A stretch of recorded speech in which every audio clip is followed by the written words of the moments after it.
Hello there. You remember Matthew chapter 16, verse 5 to 12? The disciples, they had crossed over to the other side and they thought among themselves they didn't take bread.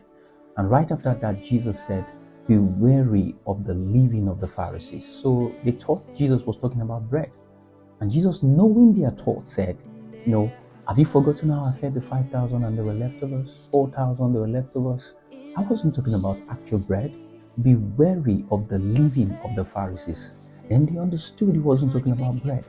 Now, in today's context, the Pharisees and the Sadducees are not a religious people, a certain kind of people, fanatics and all of that.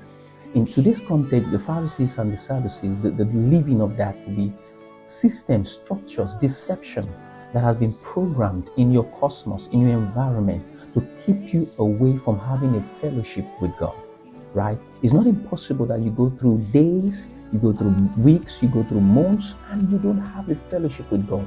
You don't even have time. You leave your house very early in the morning and you come back late at night and you're tired. Now you need to fight for your spirituality. You need to fight to stay abreast. You need to fight to stay afloat, to fight to stay relevant in the spiritual things, right?